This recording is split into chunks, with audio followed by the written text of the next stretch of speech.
In episode 11.2 of Unshuffled, we talk about the second album from LCD Sound System.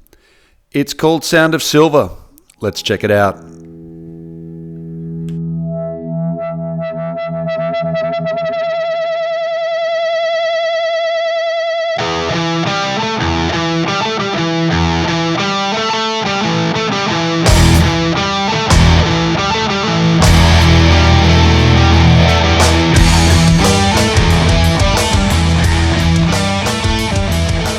Welcome, listeners.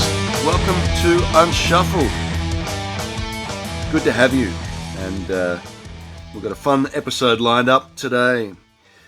I'm your host, Matt. Joining me, Mr. North American Scum, Mr. Scotty D. Hello. Good morning to you. Because Australians aren't scum at all. No. Not like you North Americans. The album that we are talking about today features a song called North American Scum. The album is called Sound of Silver, and the band is LCD Sound System. It's their second album. Hopefully you all have listened to it by now. A quick reminder that if you haven't listened to this album, you should. It's kind of the point of this podcast. We all listen to it, and then you get to listen to Scott and I have a chat, and you'll feel much more part of the conversation if you know the songs we're talking about. Anyway, Scotty, tell us about the album. Yes, sir. Here we go. This is actually this is the second one, and I think I'm wrong. Actually, I was gonna say I think this might be the last one that was like the whole DFA thing, but actually I'm gonna walk that back. I think I'm wrong. I think the next one is as well. Anyway, the release date on this was March 12th, 2007. Produced by the DFA.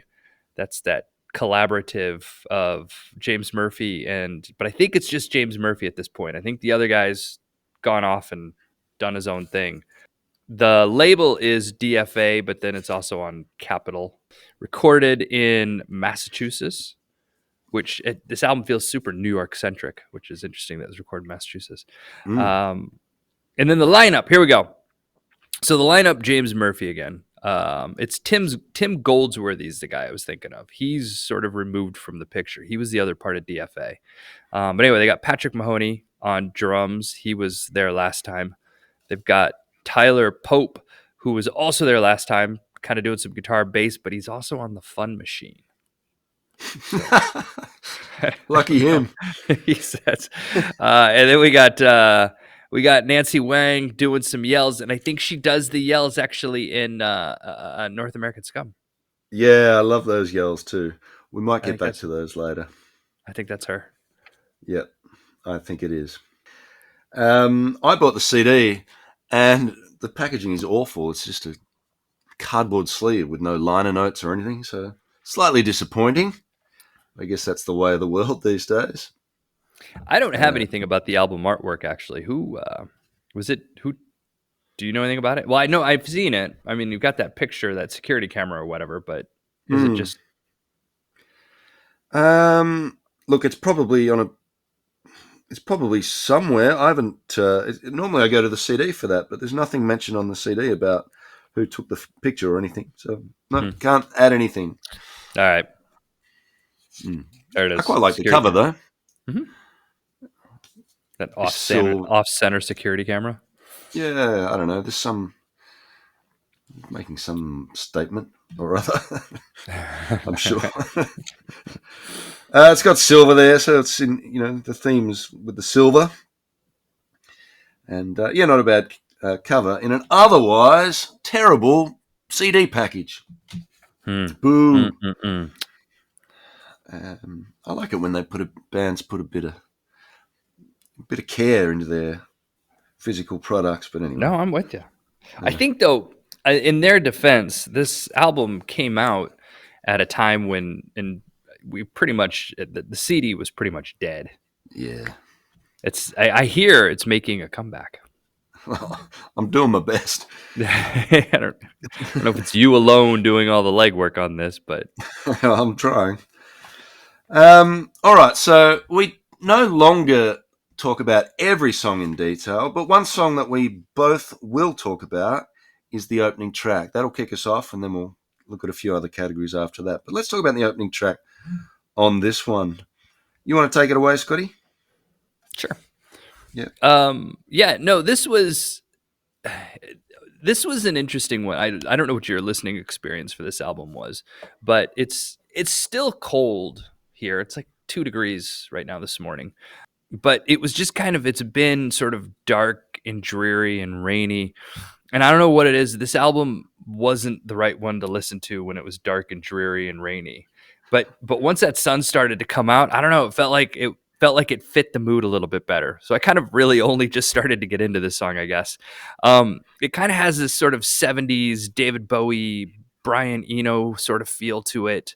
And it is. It kind of feels like it's the opening to like a night out or just kind of a nice sort of spring day, windows open. It's just kind of got the still doing the hypnotic kind of just driving monotonous rhythm, and I mean monotonous in the best way possible. But it's a good opener. It's not my by no stretch is it my favorite song on the album, and it's not one that I go back to. But Would it be the one that you would have chosen for the opener? yeah, I think so. Yeah. I think so. I can't think of a song that would have been a better opener, I guess. Hmm. I mean, we never quite figured out what genre this band was in the last episode. Hmm. But they do have different categories of song. They certainly did on the first album. And that long, repetitive, sort of pulsing electronic dance track is one of the categories. And this is in that category for sure. So this one takes a Kraftwerk song, The Robots, and sort of plays on the sample from that. Sort of brings it into the 21st century. But, I mean, there's a lot of that song in it. And yeah, I agree with you on the Bowie-esque sound in the vocals in particular. So yeah, I don't know if I would have chosen this one. This felt like it should have belonged later in the album to me, but interesting choice for opening. I thought you would have loved the Space Lasers. No comment on those. Well, how did I leave the space lasers out? That's They're true. your That's thing. fair. I when I was listening to this song after you sent me that Kraftwerk track, Mm, it doesn't obviously jump out at you at all. After it didn't to me anyway. That sample, right. like I was listening to the song and then I would go back and listen to the track, and it took me a minute to be like, oh, there's the sample. Mm, I don't know. It wasn't so obvious to me. okay. I mean, it certainly has that sort of Kraftwerk Yeah. repetitive robot robot dance music, kind of. We get some Nancy Wang in this, and she features in a few songs. So she comes in with the "You Can Normalize" stuff at the end. And I also really like the way this finishes. It sort of has these discordant violin sounds in the last 20, 30 seconds, which is a really interesting finish to the song, I thought. So, yeah, do I like this song? Probably not. This is not my thing. And of the different categories of song on the first album, this category of long and repetitive dance music was probably my least favourite. But maybe that's Mm. just because this belongs on a dance floor or something, I don't know, or when you're going for a run, which I'm not one to do very often. I was I don't like, know. There's probably a time and a place for it, but maybe I just haven't found that yet. The closest I got was driving back from down south. We went down south in February in Portugal and drove back, and the whole family was asleep, and this came on, and it was a good song to drive to. hmm. But apart from that, yeah, I don't know. Well, I'm not a huge fan of the song. I thought it was a strange choice for an opener too. But anyway, I think when you said that it belongs, that's the key right there. It belongs on a dance floor, and I do not. yes, exactly. That's Me right. either. I've always been too tall to dance, but now I'm too old as well. All right, so it wasn't my killer. It doesn't sound like it was yours. What was No. yours? Well, okay. So my killer, uh, it, this maybe isn't interesting at all, but interesting enough Never for me. stopped us in the past. my, my my killer actually started as my grower, and Oh, so look yeah, at this! it Wow. in the time since we've last recorded and been listening, it grew all the way to my killer. That's what So it happens when you fully don't record a podcast for months. right, it fully blossomed, if you will. So my killer is Someone Great. It's got like a TV on the radio feel to it to me, and it was sort of like I used to love that band, TV on the I radio. don't know them. I haven't listened to them forever. I for sure they're not around anymore. Can you recommend a song for me and the listeners? Yeah, not off the top of my head though. So this is going to Oh, be a lot of fun. that's It's all the right. Do it album. by the end of the show, and we'll put a All link right, in. the album's Yeah, Return to Cookie Mountain. I'll get there. All right. Anyway, so yeah. I guess as I was even struggling to do the lyrics, but there's a couple lines in here I like the coffee's not even bitter. Besides, what's the difference? Just sort of that, Yeah. I don't know, a humorous giving up on everything.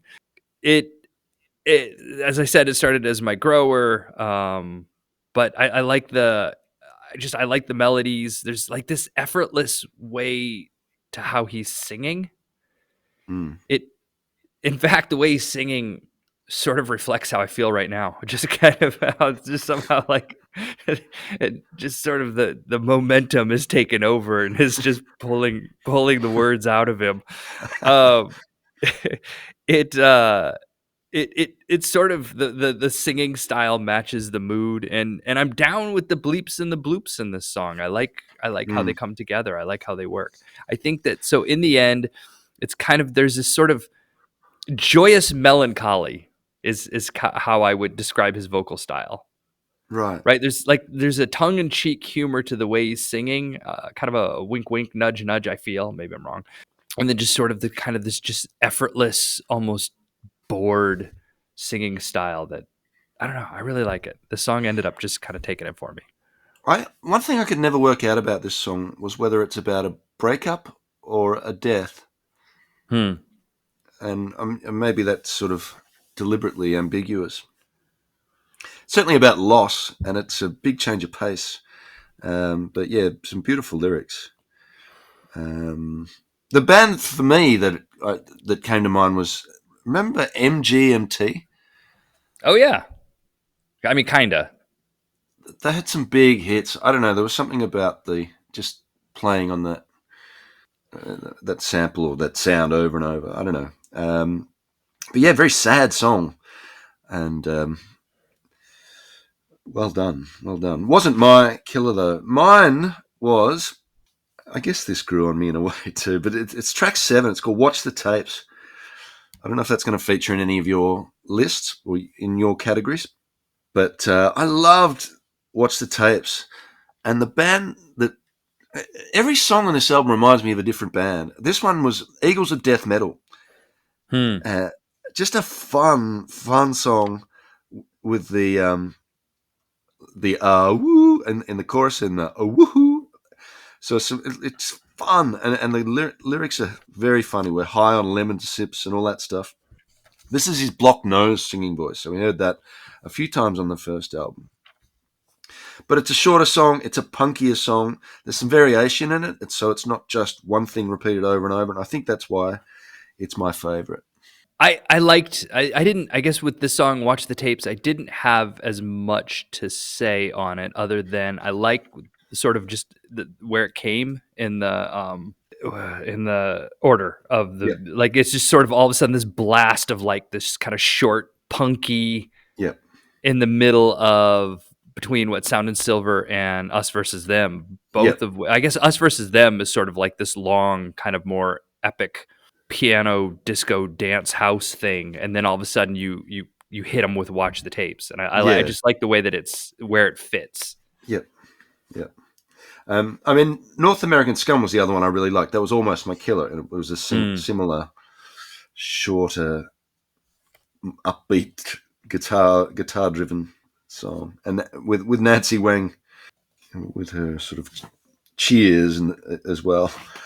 So there are The the Killers. killers. So your grower became your killer. Did something else grow to become your grower? I mean, my grower is all my friends. I don't know where it stood before someone great took the top spot. I think before someone great, I think I knocked out. It was actually North American Scum, Ah, just because of the I like the cool bass line, the cool. It just the blips and the bloops that worked with the. I don't know. I like the way that the funk. It was just super funky, but at the same time, kind of like '80s Kraftwerky. But anyway, that's not my grower. My All my grower friends. is all my friends, and it's kind of monotonous and repetitive, but again, I mean that in a good way. I Who are the like. bands here that you, or band or bands that this reminds you of? Oh, this one, you know what? Actually, Someone Great and All My Friends both have a TV on the radio feel to them. Okay. To me, both of these songs were the ones that I sort of was like, okay, this has this TV on the radio feel to it. And the song that I was thinking of was Wolf Like Me off of Return to Cookie Mountain. All right. And we'll link to that in the show notes. But anyway, I like the vocal melody. I like how it works on the track. I like how the sound sort of crescendos as the song builds. There's like a kind of like this little bit of feedback that sort of like comes in and out. And the lyrics of this song sort of maybe these, unless I misinterpreted them, sort of resonate with me because it kind of feels like someone who's sort of getting older and is kind of straddling those different ages in life, right? For him, I think it's sort of straddling that period of time where you're going out and hitting the club scene and then just sort of getting older, right? And sort of feeling that the effects the next day. Yeah. So grower, all my friends. Been a long time since I straddled that. Anything at all. Oh man. So the band I wrote down for this one was the Killers. Oh yeah, I can see Certainly in the lyrics, and maybe a bit of pulp in the sort of the way it tells the story, the sort of I don't know, and the slow build up. So yeah, really like that song, and it is repetitive, but it's perhaps but there's some guitar, there's some non-electronic sounds mixed in there, and I really like the guitar on this. Whenever there's guitar in this album, I love it. Who'd you say that. was the guitarist? Tyler Pope, I think. Yeah, Okay, Tyler. Well, I mean, James Murphy essentially does everything, but then you've right. got like Tyler Pope comes in every now and then with guitar and Fun Machine. Okay, yeah, but there's some guitar sort of in the second half of the song that is sort of extended, almost like a solo, but really good. So yeah, good choice. Liked it. Good grower, and sounds like it wasn't too far off a killer. So those two, those middle two, Someone Great, the two you chose, Someone Great and All My Friends, I think they're widely regarded as the sort of classics off the album, and I Hmm. think they both still get played whenever, on the rare occasion that they play gigs, which they Are you will saying I? in Lisbon soon. Are you saying I went obvious? No, not, not Did at you say? all. Wait, did you say they're coming to Lisbon? Yeah, Oh, yeah, did they're I know that? playing. Did we talk about this? Yeah, I mentioned it last podcast. They're Oh, okay. headlining a festival in August here. I think Oh, they're headlining a festival or two in the UK as well. Some big ones. all right. They're huge. I like the top line of any festival gig is that they're the ones at the top, which I don't know. They're like the National. In fact, I Right. think the same people that like them like the National. Yeah, I can It's one of imagine. those bands that's just somehow escaped me and is just the people that love them love them. Yeah. Yeah. We need a grower from me, don't we? Yep. So for me, the one I've got written is Time to Get Away, the second one. Hmm. There's a few with this funky guitar uh, work through it. There's maybe one or two other songs that have this. Just a good bass line and some nice, almost 70s style funk in the guitar. There was something White Stripesy about the simplicity of this one and the 70s vibes. Just, I liked it. Um, and I was worried after that first track. It was just an 8 minute, you know, sort of nightclub track that didn't grab me, and then this one got me back. So yeah, no worries. Next time I have a party, I'm playing this song. I don't know when that time's going to be, but this will be on the playlist. I like it. It's a good party song and a good, nice funky little number. Enjoyed it. I do like the way that with this song they sort of merge. That you kind of, as you said it with the White Stripes, there's sort of this punk underlying just sort of a thread that runs through it, but ultimately it's just funky and kind of groovy. And Mm, so it's the merging of kind of those two elements yeah. that yeah, no, I agree. I think that's a good call too, that this song was just sort of like, I guess when you heard it, where it was, okay, okay, this we'll get through this. Yeah, we'll be right. um, so that's it. Oh no, we've still got filler. Is there anything you'd call filler on this? Well, Well, perhaps filler's the wrong. And I'm going to have to clarify this every time. We picked the word filler because it rhymes with killer, but this is our chance to perhaps say any slightly negative things we might want to well, and that's say. the thing, is it's not, I didn't mean it as a negative. I guess I just filler, I'm using it as something that I'm wondering. I mean, there's only what, 9 tracks, so it's not like anything in here was an afterthought, I Mm, assume. But mm, I just put it as, I do think that for the same reason that I like Watch the Tapes, it is sort of this abrupt, it feels like, not, well, I guess that it does, it's one of these things is not like the other, right? When yes. you get to sort of watch the tapes. So I don't mean filler is in this sense as something negative. I just mean it as something that kind of just sort of stands out. But I Yeah. guess we have a standout moment, so maybe I should have reserved it for that. Mm, But I don't, because I have a different standout moment. right. The track I liked least was also, I think, one of their most loved songs, which is the last song on the album, New York, I Love You. Ah, it's my standout moment. Oh, really? Yeah. I don't know why. For some reason, so first time I heard this, the image that popped into my head was Bert from Bert and Ernie sitting at a piano singing, and that kind of killed it for me.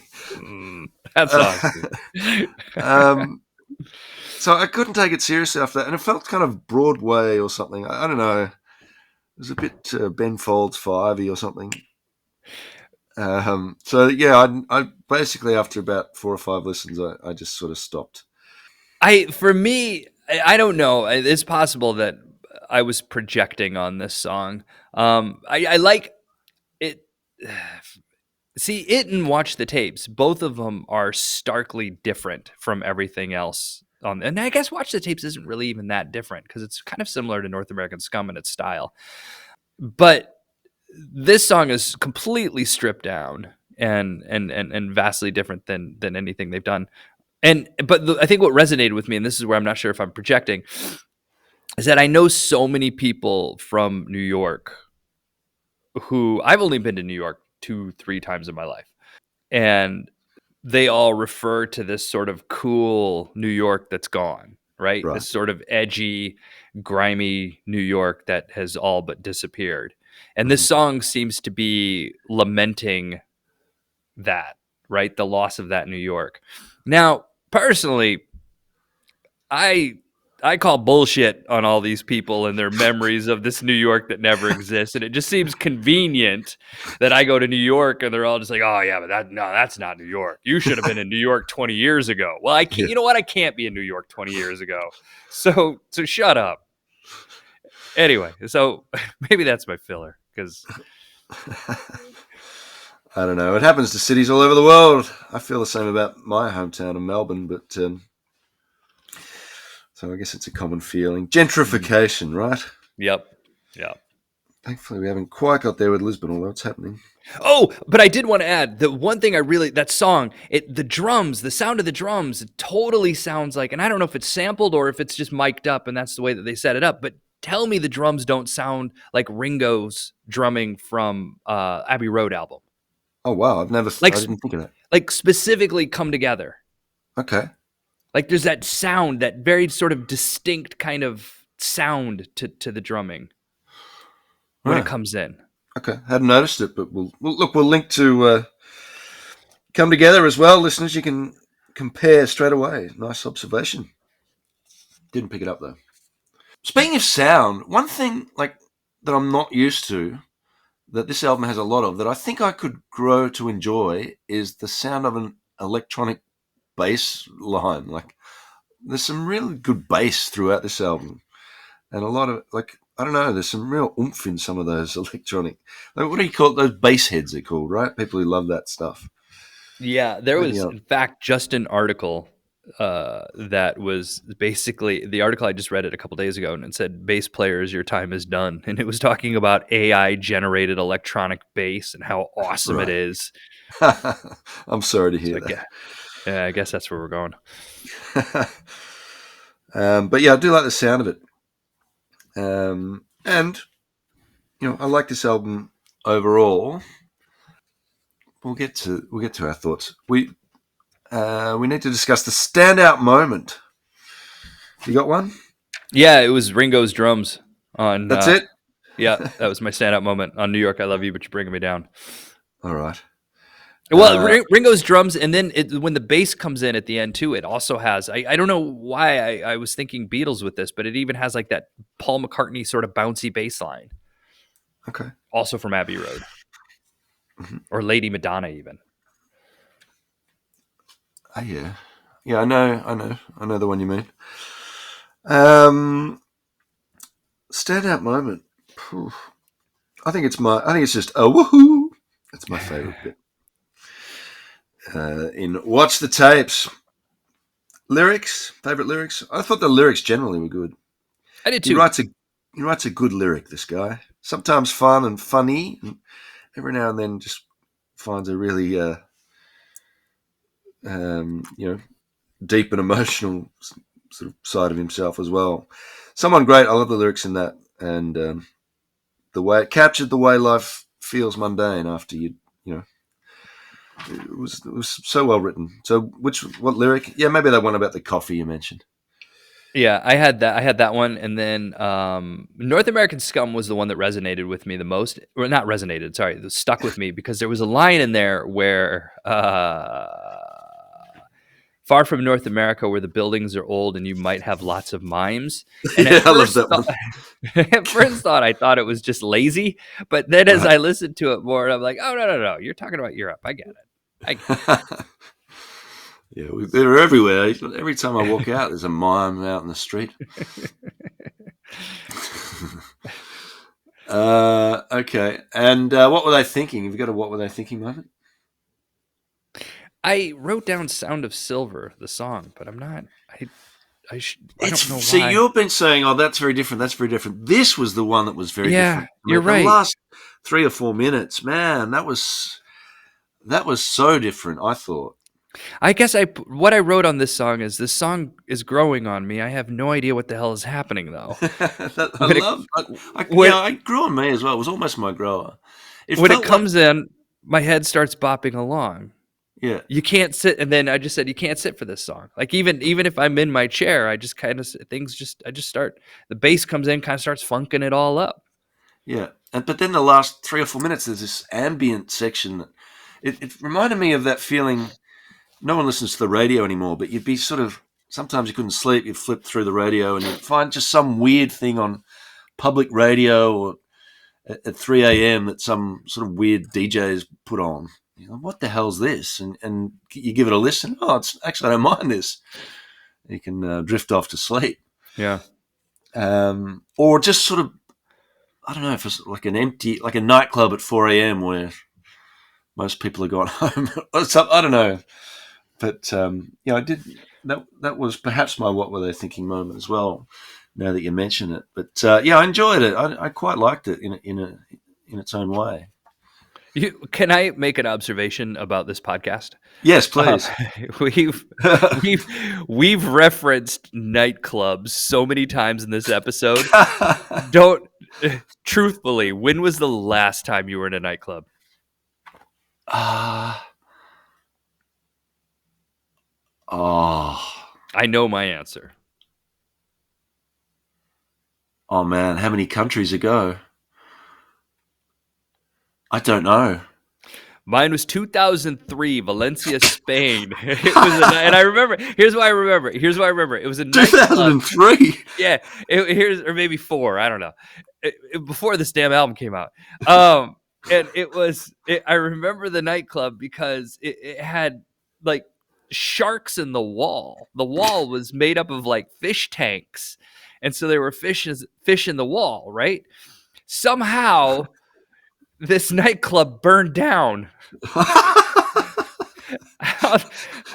I still don't know how a nightclub built of water essentially burns down, but it did. Anyway, that's the last nightclub I was in. Oh man, yeah, it was probably about then for me too. Yeah, and I don't intend to go back anytime soon. But what about my public radio comment? Oh, Did you listen to the radio growing up? yeah, I did, and I totally know what you mean. It was, and I'm trying to think of his name. There was, well, Brian Eno actually was one of these guys that would sort of like create this kind of ambient body of work. But it, oh, um, John Cale. Good Christ. John Cale. Okay. Yeah, John Cale would do a lot with. I had a buddy that was really into John Cale and kind of just Yeah. sort of that avant-garde sort of sound. Right. Did you have a favorite radio show? Like, did you have a source that you would listen to each week growing up? No, I for me, I think Out, Iowa. out in the cornfields? Yeah, it was just kind of it. It was always the radio stations where I grew up. It was always just like Led Zeppelin and mandatory Metallica, and it was just Ah, that like at all times. I honestly, my MTV was where I had to go for any sort of diversity Edge. in my yeah, yeah. And Okay. so it was all like Headbangers Ball and 120 minutes. That sounds Yeah, right. yeah. Like you have like Mm. Triple J. I'll listen to Triple J, and Yeah, Triple that. J, I don't know. I used to listen to that a lot, and there was some good public radio stations in Melbourne. But I lived in Ballarat, which is about 100 kilometres away, so I had to stick a wire out my bedroom window and hang it off the shed outside to be able to pick it up. But yeah, they had some really good shows. They had a great 70s sort of psychedelic rock show on a Thursday night at 10 a.m. It was called Galactic Zoo. That's Anyway, awesome. good memories. That just Um, sounds awesome. yeah, it was really cool. From the far edges of the universe. Anyway, we're slightly off topic. Did you like the album overall? I did. I felt like it was. I liked it better than the first one. To be honest, I felt like it picked up where the first one left off, but just better. Right. So I liked this one better. I don't know if that's a popular opinion, but I I liked it better. Yeah, I think my favourite songs off this one are more favourite-y than my favourite songs off the last one. One thing we sort of came out of the last album thinking was there's a lot of different types of song. Maybe they'll sort of refine and pick a direction and go with it. But I don't think he's done that. Like it Mm-mm. still feels like a very diverse. What's the word? Almost disjointed Hmm. Yes. album. Like there are some great songs on this, but each one sounds like someone different. And I feel like the album as a whole is less than the sum of its parts because you don't. I just come away thinking, who are this band? What's their vision? Um, Well, and maybe that's a good thing, or maybe in today's world it doesn't matter because people just listen to songs and not albums anyway. But the well, album yeah, as a whole didn't do it for me for that yeah. reason. Uh, Fair. I mean, first off, you were right to call me out when I kept saying every song was so different than the other one, and then after you say that three times, and there's only nine songs, Yeah, it stops becoming a poignant observation. Um, but the one thing I've noticed, and I don't know who did the songwriting on the other album, but it's not like Patrick Mahoney, and Tyler Pope come in intermittently as have songwriting credit on some of these songs, and I'm curious to know what that means. Like, what influence do they have? Right? yeah. Because I feel pretty confident in saying that James Murphy probably shows up with these songs pretty much demoed and ready to go. Mm, But I wonder what, and so I wonder if that's some of the disjointed nature. Some of these songs are just Murphy. Some of these songs are, but I guess that's true of any band. uh, I don't know. I don't have an answer, I guess. hmm. But yeah, still enjoy. There's a lot I got out of this. I'll be interested to see if it continues. How many more albums we got? One or two? I think two. I think they have four. Right. Okay. We'll see if they pin down a sound or if this sort of bits of everything approach continues. But yeah, certainly had some really enjoyable moments on the album. Don't get me wrong. Bound Brownlow was a bit tricky last week. Is it last podcast? Is it any easier for you this episode? Yeah, no, it's easy for me. James Murphy, You're 3 votes. you're the only one struggling. Oh, good. The rest of us have this figured out. Oh, good. I'm glad. By Tell the way, me. yes, there's two more. There's two more. This is Happening in American Dream are the last two albums that we're Okay. going to do. Right. Okay, so do you want me to go? Because I Yeah, got go. it. All right. My number one, or my 3 votes. Well, I'll start with my 1 vote. My 1 vote is Nancy Wang. Yep. She gets in there with some awesome yells, and Yep. appreciate those. I Yep. think she was my 1 vote last time too, actually. My 2 votes this time goes to Tyler Pope. And because I mean he plays some nasty fun machine. Um and my 3 votes goes to James Murphy. Yeah. No, mine are exactly the same. Basically, because they're the only three that I can kind of pick out. I do like whenever there's a guitar, I like it, and I like Nancy Wang's vocals, and I don't know what else she's doing, but I do like her sort of cheerleader vocals in the North American Scum one. I thought that was a nice touch because basically the only thing she sings is North America, Yeah. which really suits and just adds to the fun of it all. So yeah, all She right, I she agree. has songwriting credit on the next album. Okay, So, I don't know. yeah, That's something to look forward to. and yeah, we'll see where they end up going on the next album. But yeah, I'm happy to keep going. No need to bail. We'll Good. we'll stick through it. I'm enjoying it. I'm enjoying it. Yeah. It's definitely, I mean, I know that our this was an exercise in sort of broadening our uh listening a little bit. It's not for fear of the LCD national fan base You don't want coming to after offend me and them, man. shutting us down. I, I don't know that I don't know this is going to be on my regular rotation when we're done with this.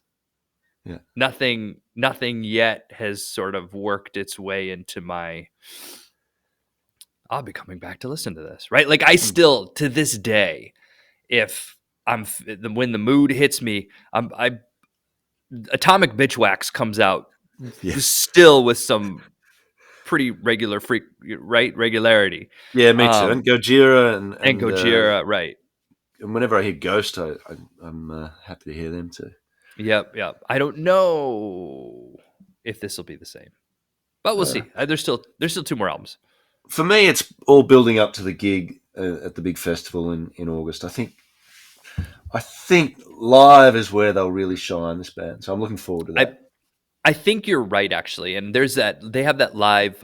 They recorded what was supposed to be their final show, and people hold that up as one of the best live albums, period. And so I think you're probably right. I think that this is one of those bands where you've got to be there, you've got to see it and feel it, and that's when it like grabs you, and that's when you're like, hell yeah, LCD sound system.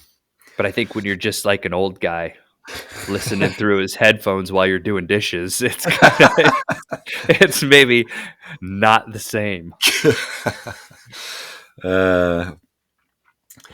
All right. Well, I think that'll wrap it up. Nice, short and sweet episode. It was a short and sweet album, but yeah, looking forward to the next one.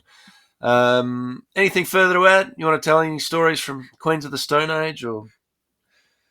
No, it was a good show. I think I told you earlier that we are. I don't mean to be spotlighting this guy, but the last several shows that I've been to in Osaka, there's this one American guy that stands up front and just shouts at the singers, and it is annoying. It is annoying, and Josh Homme kind of played with it and just sort of his delivery was like just sort of shut the guy down.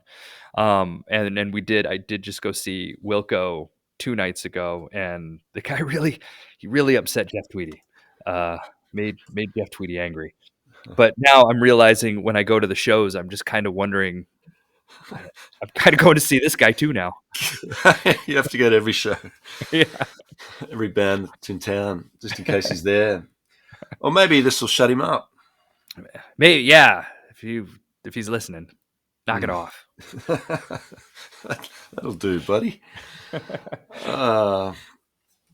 Thanks, listeners. I hope you enjoyed it. I hope you enjoyed the album. And hope we all enjoy the next one that we'll be going to get stuck into that soon. So thank you. Thanks, Scott. And thanks for your little story there at the end. Listeners, you can catch the show notes at our website, unshuffledpod.com, although I still haven't put ones up from the last episode. Anyway, we'll get to that. On Twitter, we're at unshuffledpod, and you can email us at unshuffledpod@gmail.com, and we'd love to hear from you. And the last thing to do is thank Small Stone and Seven Planets. Small Stone, the album label, Seven Planets, the band, and that's the music you hear at the start. And you'll hear it again in a moment as we sign out. So thanks, everyone. It's been fun. Let's keep going with this band and see where they go next. And thanks, Scotty. Thank you, Matt. Thank you, listener.